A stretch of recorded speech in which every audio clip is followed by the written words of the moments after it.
إلا الله محمد رسول الله لا إله إلا الله محمد رسول الله لا إله إلا الله محمد رسول الله لا إله إلا الله محمد رسول الله.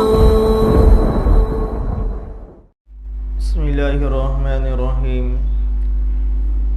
الحمد لله رب العالمين والصلاة والسلام على رسوله الكريم أما بعد.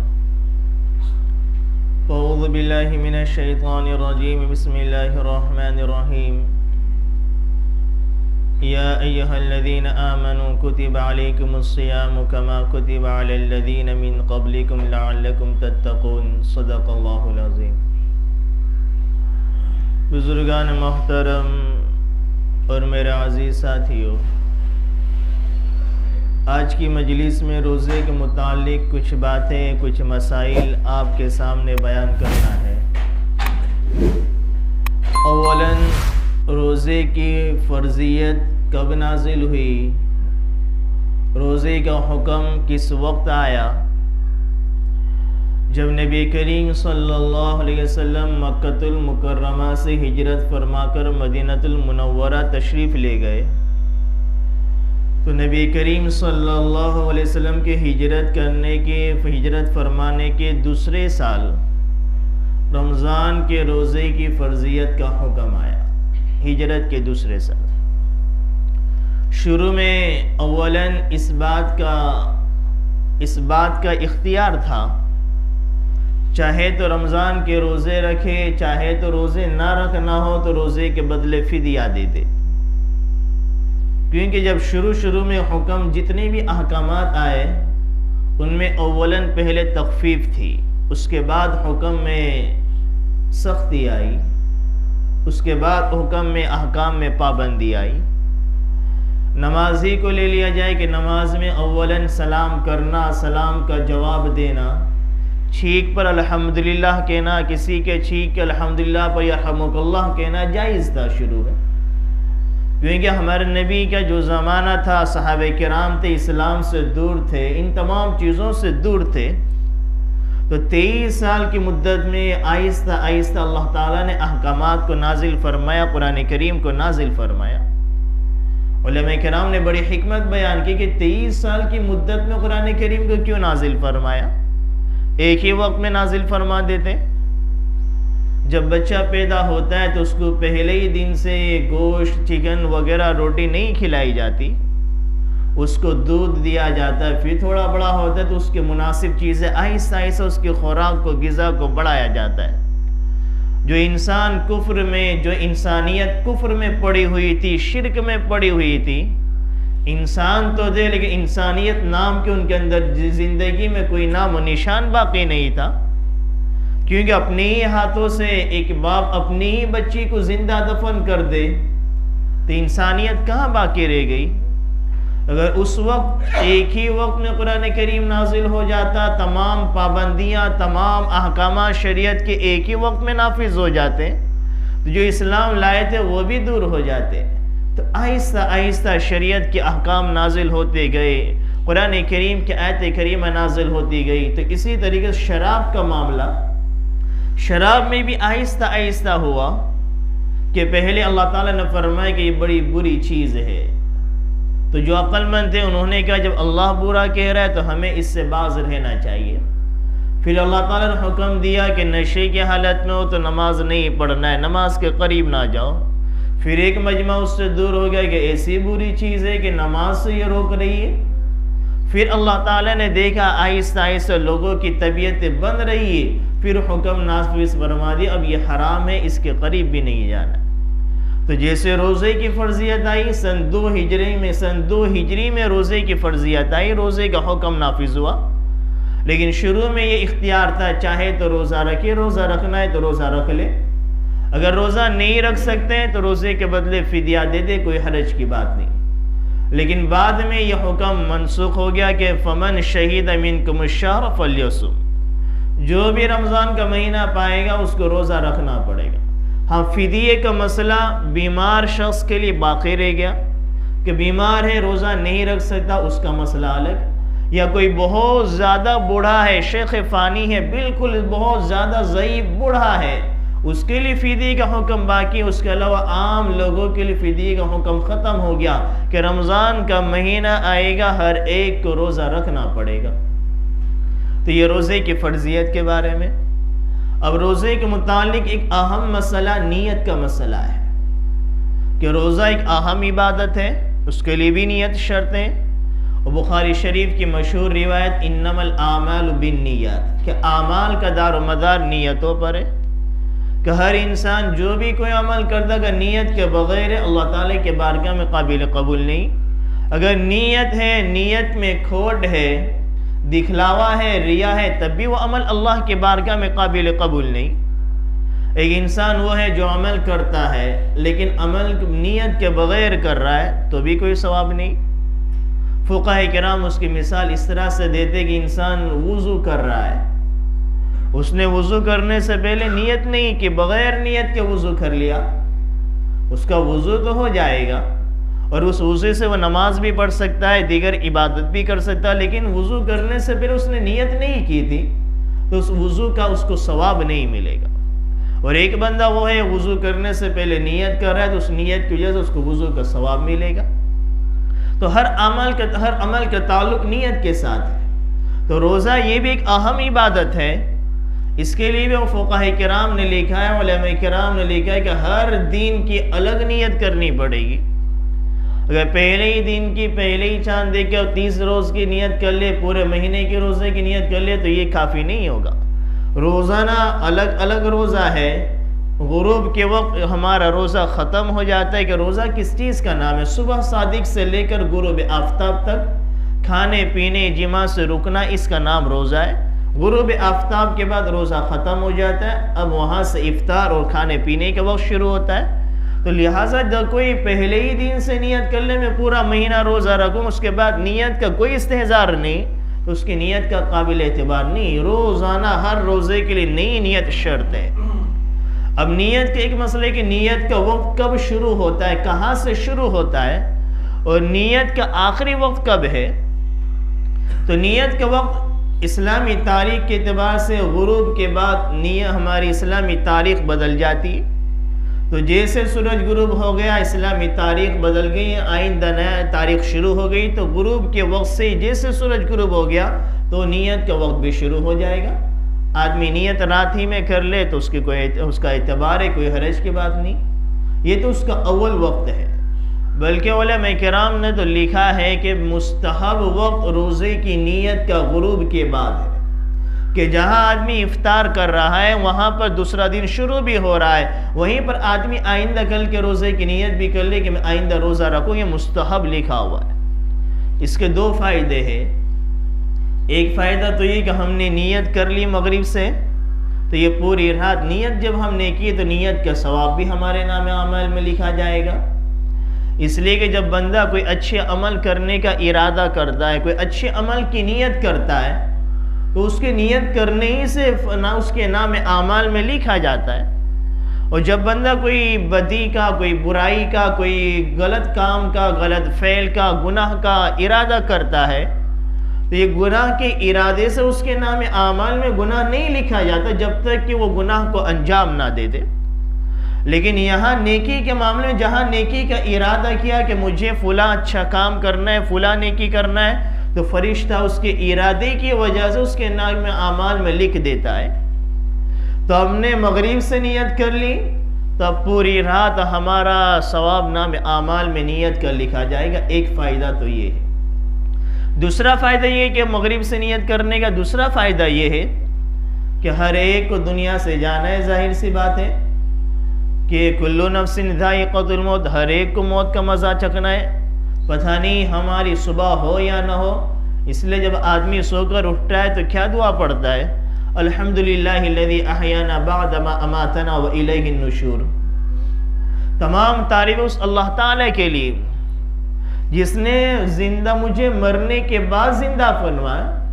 کہ آدمی جب مرتا ہے تو گویا ہوا ہے کہ چھوٹی موت ہے، موت صغیر چھوٹی موت ہے، جیسے آدمی وہ موت طاری ہوتی اس کو آزو بازو کا کوئی پتہ نہیں ہوتا، آدمی سوتا ہے تو ایک چھوٹی موت ہے، اس کو اپنے اطراف کا پتہ نہیں ہوتا۔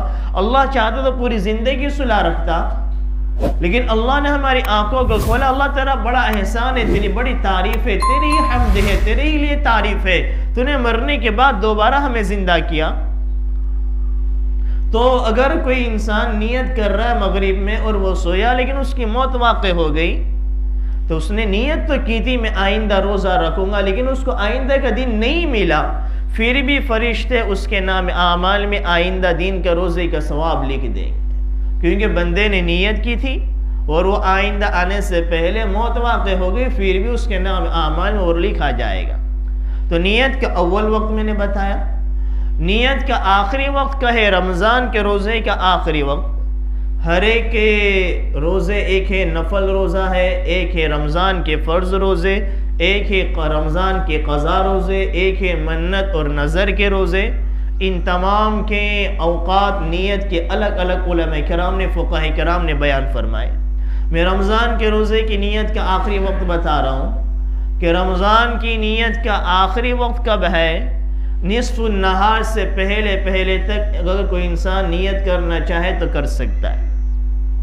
نصف النہار شرعی کسے کہتے ہیں؟ صبح صادق سے لے کے غروب آفتاب تک کے درمیان کا جو وقت ہے اس کو نصف النہار شرعی کہتے ہیں۔ مثال سے اس کو اس طرح سے سمجھیے کہ صبح صادق سے لے کے غروب آفتاب تک یہ 12 گھنٹے ہوتے، تو 6 گھنٹے پورے ہونے سے پہلے اگر کوئی شخص روزے کی نیت کرنا چاہے تو وہ کر سکتا ہے۔ یہ مسئلہ اس وقت پیش آ سکتا ہے کہ ایک انسان نے یہ نیت کی کہ مجھے آئندہ کل روزہ نہیں رکھنا ہے، اور اس نے سحری بھی نہیں کی، سحری میں بھی نہیں اٹھا، صبح کی نماز پڑھی، صبح کی نماز کے بعد سو گیا، پھر 10 بجے 11 بجے اٹھا، لیکن اب تک اس نے کوئی ایسا عمل نہیں کیا جو روزے کے منافی ہو، یعنی نہ کچھ کھایا نہ پیا، کوئی ایسا عمل نہیں کیا جو روزے کے خلاف ہو۔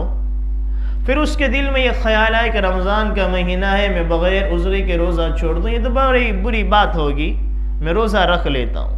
اب یہ نیت کر رہا ہے 10 بجے 11 بجے، جو میں نے مثال دی کہ نصف صادق سے لے کے غروب آفتاب تک جو 12 گھنٹے ہوتے ہیں، تو 6 گھنٹہ پورا ہونے سے پہلے وہ نیت کر سکتا ہے۔ اب 6 گھنٹے ہو رہے ہیں 12 بجے، اور یہ نیت کر رہا ہے 10 بجے 11 بجے، اس کے دل میں یہ آیا کہ مجھے روزہ رکھنا ہے، اس نے سحری بھی نہیں کی، نہ اب تک کوئی ایسا عمل کیا جو روزے کے خلاف ہو، وہ نیت کر لے گا، اس کی نیت کے اعتبار ہوگا، اس کا روزہ رکھنا شروع کرنا صحیح ہو جائے گا۔ یہ اس کا آخری وقت نصف النہار شرعی سے پہلے تک روزے کی نیت کر سکتے ہیں۔ اسی طریقے سے روزے کے لیے رمضان کا لفظ بولنا بھی ضروری نہیں، یا فرض لفظ بولنا بھی ضروری نہیں کہ میں رمضان کے روزہ رکھتا ہوں، میں فرض روزہ رکھتا ہوں۔ صرف مطلق اگر آپ نے نیت کر لی کہ میں روزہ رکھتا ہوں، روزے کا ارادہ آپ نے کر لیا، تو بھی وہ نیت کافی ہے۔ علماء کرام نے یہاں تک لکھا کہ کوئی شخص رمضان میں نفل کی نیت کر لے کہ میں نفل روزہ رکھتا ہوں، تب بھی اس کا فرض روزہ ہی ادا ہوگا۔ یا کوئی شخص رمضان کے مہینے میں قضا کی نیت کر رہا ہے کہ گزشتہ مہینے کا میرا ایک روزہ چھوٹ گیا تھا، میں گزشتہ مہینے کے روزے کی قضا کی نیت کرتا ہوں، پھر بھی یہ ادا ہی ہوگا، قضا ادا نہیں ہوگا۔ اور اسی طریقے سے نیت کا تعلق دل کے ساتھ ہے، کہ اصل تعلق تو دل کے ساتھ ہے۔ آپ کے دل میں اگر ہے کہ میں روزہ رکھ رہا ہوں، تو صاحب زبان سے آپ نے اس کا تلفظ نہیں کیا، الفاظ نہ نکالے، تب بھی آپ کا روزہ ادا ہو جائے گا۔ اصل تعلق تو دل ہی کا ہے، زبان کا اعتبار نہیں، زبان تو اس کی تصدیق کرتی ہے۔ مثال کے طور پر ایک شخص اپنے گھر سے نکلا کہ میں ظہر کی نماز پڑھنے جا رہا ہوں، اس کے دل میں بھی یہ کہ میں ظہر کی نماز پڑھ رہا ہوں، لیکن جب مسجد میں آیا تو امام صاحب رکوع میں تھے، اس نے جلدی نیت کر لی کہ میں عصر کی 4 رکعت نماز پڑھتا ہوں، اللہ اکبر کہہ کے نماز کو شروع کر دیا۔ وہ گھر سے نکلا ہی ظہر پڑھنے، یہاں بھی آنا، اس کے دل میں ظہر ہی ہے، لیکن رکوع چلا نہ جائے، رکعت چھوٹ نہ جائے، جلدی سے اس نے نیت کے لیے زبان سے عصر کا لفظ نکل گیا، تو اس کا اعتبار کس کا ہوگا؟ زبان کے جملے کا ہوگا یا دل کا ہوگا؟ تو دل کا اعتبار ہوگا، زبان کے جملے کا اعتبار نہیں ہوگا، کیونکہ اصل نیت کا تعلق دل کے ساتھ ہے۔ ایسے ایک شخص بیٹھا ہوا ہے، ایک غریب انسان کوئی مانگنے کے لیے آیا، ایک انسان چپکے سے اس نے لوگوں کے سامنے کہا کہ بڑا محتاج ہے، بڑا ضرورت مند ہے، اپنے زبان سے یہ الفاظ نکالے کہ اس کی مدد کرنی چاہیے، اور خود نے 500 کی نوٹ نکال کر چار لوگوں کے سامنے دے دی، اور دل میں یہ ہے کہ بھئی یہ 4 لوگ دیکھیں گے کتنا سخی ہے کہ وہ آیا فوراً 500 روپے اس نے دے دیے۔ زبان سے تو الفاظ نکالنا ہے بڑا محتاج ہے، بڑا غریب، اس کی مدد کرنی چاہیے، لیکن دل میں دکھلاوا ہے کہ لوگ مجھے مالدار سمجھے، سخی سمجھے، کتنا دینے والا ہے، کتنا فوری طور پر لوگوں کی مدد کرنے والا ہے، دل میں یہ چیز ہے۔ تو 500 تو کیا 5 لاکھ اور 5 کروڑ بھی خرچ کر دی جائے تو وہ دینا مخلوق کے لیے ہوا، خالق کے نہیں ہوا، کیونکہ تعلق نیت کا، اعمال کا تعلق دل کے ساتھ ہے۔ تو اصل تعلق دل کے ساتھ ہے، آپ کے دل میں آپ نے نیت کر لی تو وہ نیت کافی ہے، زبان سے کہہ دینا بہتر، اچھا علماء کرام نے مستحب لکھا ہوا ہے۔ اسی طریقے سے سحری کھانا یہ بھی نیت میں شامل ہے۔ بہت سے حضرات یہ مسئلہ پوچھتے ہیں کہ بھئی ہم نے سحری تو کر لی لیکن جلدی ٹائم ختم ہو گیا، ہم نے نیت نہیں کی۔ اسی طرح مفتی احمد خان پوری صاحب سے ایک نے مسئلہ پوچھا، ایک مسجد کے لیے ان کو افتتاح کے لیے لے گئے کہ حضرت ہم نے مسجد تو بنا لی لیکن ابھی تک ہم نے نیت نہیں کی۔ تو حضرت نے کہا یہ منبر آپ نے کس لیے بنایا، یہ مینارے آپ نے کس لیے بنائے، یہ مسجدوں کی صفیں آپ نے کس لیے بنائی، اس کا چندہ آپ نے کس نام سے کرا؟ تو نیت آپ کے دل میں کہ ہم مسجد بنا رہے ہیں، تو نیت کا کوئی الگ سے کوئی یہ چیز نہیں کہ آپ زبان سے اظہار کرو، ایک عمل آپ اسی نیت سے کرو، آپ نے پورا ڈھانچہ بنایا، کسی غیر مسلم کو بھی لا کر بتایا جائے کہ یہ بلڈنگ آپ کو دکھ رہی ہے، بلڈنگ کیا ہے، مندر ہے یا مسجد ہے یا گھر ہے، تو غیر مسلم بھی کہہ دے گا یہ تو مسجد ہے۔ تو اس طرح سحری کھانا یہ بھی نیت میں شامل ہے۔ ایک انسان سحری میں اٹھ رہا ہے، وہ اس لیے اٹھ رہا ہے کہ میں سحری کھاؤں گا، تو سحری کھانا ہی وہ نیت میں شامل ہے۔ اب سحری کھا کے اس زبان سے کوئی الفاظ نہ بھی نکالے تو یہ سحری کھانا اس کی نیت میں شامل ہے۔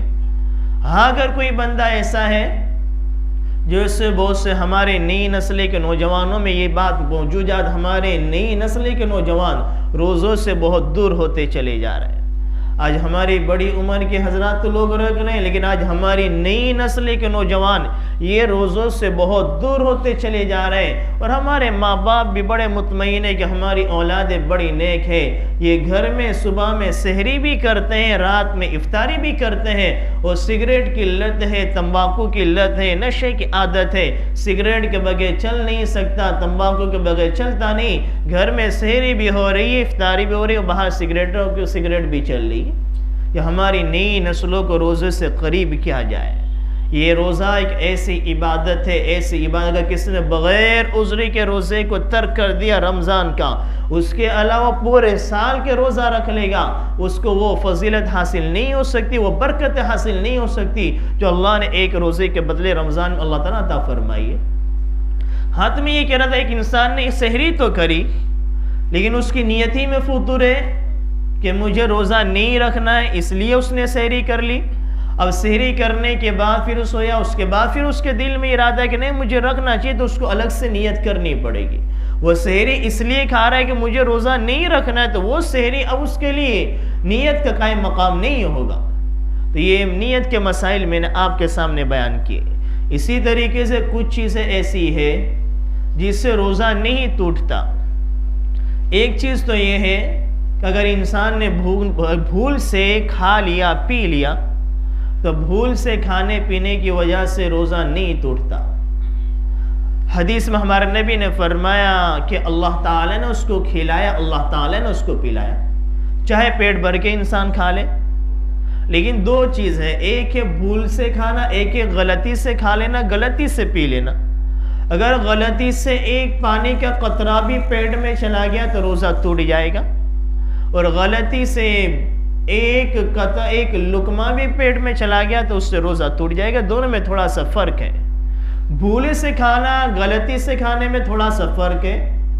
بھولے سے کھانے کا مطلب یہ ہے ایک انسان کہیں پر گیا اور اس کے سامنے کھانا پیش کیا، کوئی چائے پیش کر دی، کسی کاروبار کے لیے کسی غیر مسلم کے آفس میں گیا، عام طور پر غیر مسلموں کے ساتھ بھی کاروبار کا لین دین ہوتا ہے، اب کسی غیر مسلم کے آفس میں گیا، اس نے ناشتہ پیش کر دیا، اب اس نے ناشتہ کھا لیا، چائے پی لی، لیکن کھانے کے بعد یاد آیا میرا تو روزہ تھا، تو اس کا روزہ نہیں ٹوٹے گا۔ ہاں ایک ایک لقمہ منہ میں ہے، آدمی ناشتہ کر رہا ہے، وڑا منہ میں رکھا ہوا ہے، پیٹیز منہ میں رکھی، پھر اس کو یاد ہے میرا روزہ ہے، اب پھر یہ سوچی کہ یہ جو میں نے منہ میں ڈالا ہے اس کو حلق کے اب نیچے اتار تو لوں میں۔ اب اگر جو منہ میں ڈالا اب وہ حلق کے نیچے اتر گیا تو اب اس کا روزہ ٹوٹ جائے گا۔ ہاں جیسے اس کو یاد آ جائے اگر منہ میں، اس کو منہ سے باہر نکالنا ضروری ہے، اگر منہ کے اندر لے کر گیا تو اس کا روزہ ٹوٹ جائے گا۔ یہ تو بھول کی مثال میں نے دی۔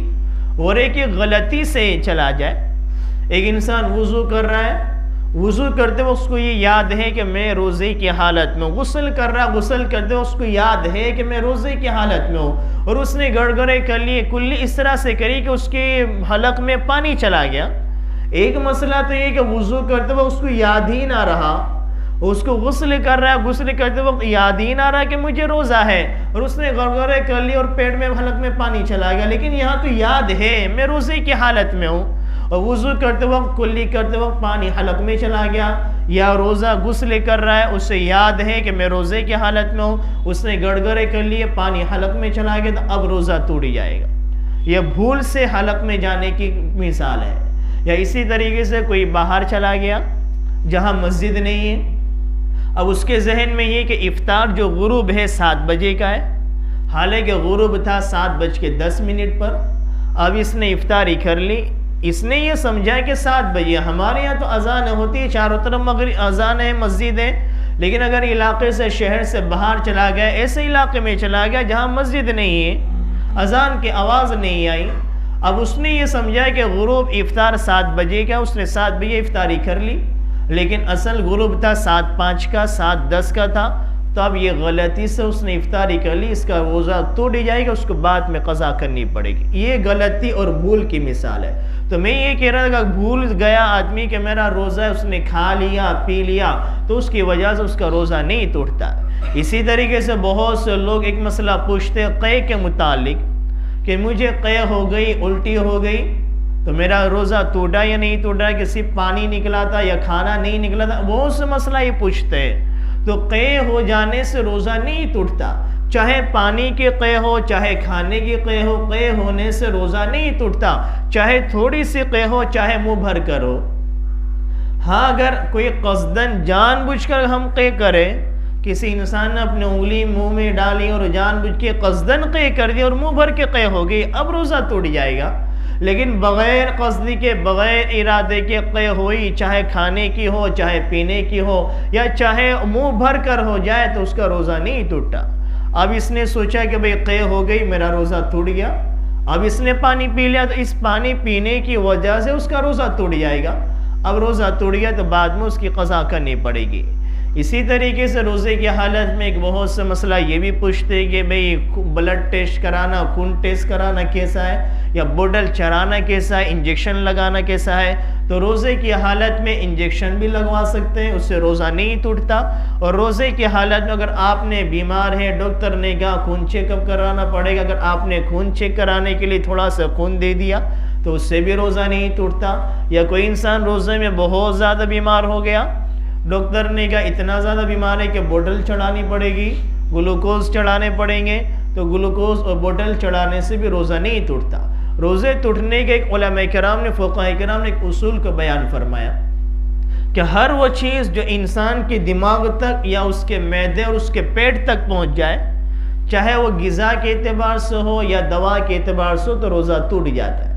اب جتنے احکام، جتنی نئی شکلیں ہمارے سامنے، ہم اس کو دیکھ لیں کہ اگر وہ چیز ہمارے پیٹ میں پہنچ رہی ہے یا ہمارے دماغ تک پہنچ رہی ہے، چاہے وہ دوا کے اعتبار سے یا غذا کے اعتبار سے، اس سے روزہ ٹوٹ جائے گا۔ اور بھی روزے کے بے شمار مسائل ہیں کہ روزے کا فدیے کا مسئلہ ہے، روزے کی قضا کا مسئلہ ہے، روزے کے کفارے کا مسئلہ ہے۔ اللہ تعالیٰ کبھی موقع دے گا تو اور اس پر تفصیل سے ہم گفتگو کریں گے۔ جو کچھ کہا گیا اللہ تعالیٰ ہم سب کو اس پر سمجھنے اور عمل کرنے کی توفیق عطا فرمائے، آمین۔ وما علینا الا البلاغ۔